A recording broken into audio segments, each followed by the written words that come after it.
Hi guys, Kizzy Bug here. Hope you all had a good day. I'm sitting here because I can't sleep, so I decided that I would have a chat with y'all and just talk about everything that's been going on for the last few days.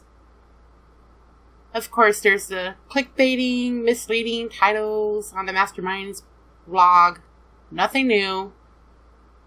Then there's this stuff going around about people getting lawyers and all this sort of stuff. You know, if people don't like other people, why can't they just block or ignore the other person? Why does it always have to result in some kind of drama? And for the people that put their stuff out there, well, what did you expect was going to happen? Everything was just going to be ignored and laughed at forever and a day? There are same people out there who have a heart, have a brain, and when they see abuse videos, it instantly clicks in their head like, gee, that is not right. And then you got those people that they think everything is funny. Let's try to trigger somebody because we want a reaction. Let's talk bad about somebody because we hope we'll get a reaction. Let's try to intimidate somebody because we hope we'll get a reaction. No, man, how about y'all just grow up? There's a concept. And then the word is out there that the girl might be pregnant. I'm kind of like 50-50 on that. I could see it as a revenge prank or an actual reality. And if it's an actual reality, oh my God. When you got two people who can't even clean their own house and take showers and take care of themselves like they're supposed to, eat right, and etc., the last thing they need is a child.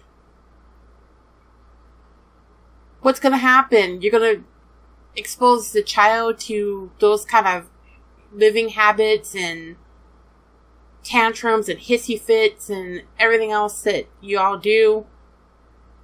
A child deserves better than that. A child deserves parents who can take care of themselves and not have relatives cleaning up their house. Get off your fat butt and do it yourself. Seriously. If I, as a disabled person, can clean my house and take care of my pets, even through days of hellacious pain, then you should be able to do the same thing. No excuse. And then the half-assed apology about parking in the handicapped spot. Okay, great, you apologized. Yippee-yay. But then you turn around and say that you weren't sure if it was trolls or if they weren't trolls. Look, stop deflecting and take accountability for your own actions. You let this go on for days. People were pissed. You didn't address it and say, hey, you know what, relax everybody. It was a joke. It was a bad joke, but it was a joke. Which, no. I don't think making fun of any kind of thing that has to do with anybody's disabilities or disabled parking or any of that stuff, I don't find it funny. I don't find it cute. I find it atrocious. Deplorable.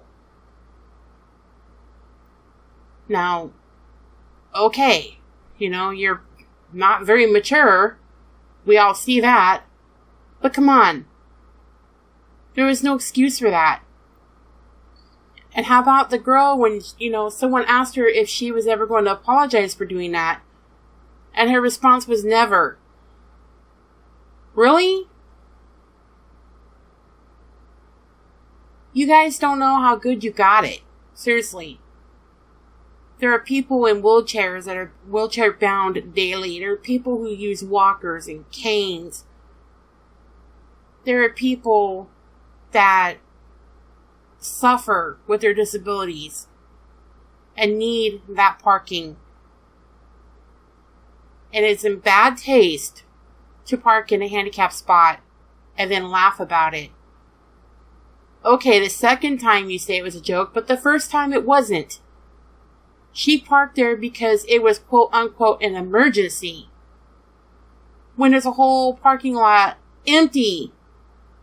And parking right next to the handicap that was open. No excuse for parking there. Period. You insulted your fans. You hurt people by your comments and called them social justice warriors or whatever it was you called them. But it's not okay. And I'd rather be a social justice warrior any day than to be somebody who doesn't give a crap about anybody but themselves. This whole thing with these people. Why do you do what you do? Why? Don't you see you can do so much better with your channel, your Twitter, any platform you have, because you have millions of fans? You could do something good. You could help donate to places that help the disabled. You could help donate to domestic violence victims or victims of child abuse. Instead, you laugh at all these things. You post these videos, these crap-tastic videos, and normalize the way you act for all these little kids who watch you. And I'll say it again, parents, please check and see what your child is watching on YouTube. I never thought YouTube was a dark place until I became a YouTuber myself. I have seen things that I wish I'd never seen. Things that really affected me. And I'm an adult. What about children? If you can't be the voice for yourself, but at least be the voice for your child. Protect your child at any and all cost. Keep them off sites that have adults who will prey on young children, manipulate young children, abuse young children. Think about the content that they are consuming, that they like and watch while you have your back turned to them. Know what your child is doing all the time, to the best of your ability. I understand as a parent, it's hard to be everywhere, but stay diligent. Protect your kid the best you can. Social media is a dark place. Anyways, guys, I just wanted to pop on here and have a chat, tell you my thoughts. And I thank you all for your love and your support, not just for myself, but for everybody else who speaks out about #WhatAboutTheAbuse. And I love you guys a lot, and I will talk to you later. Bye.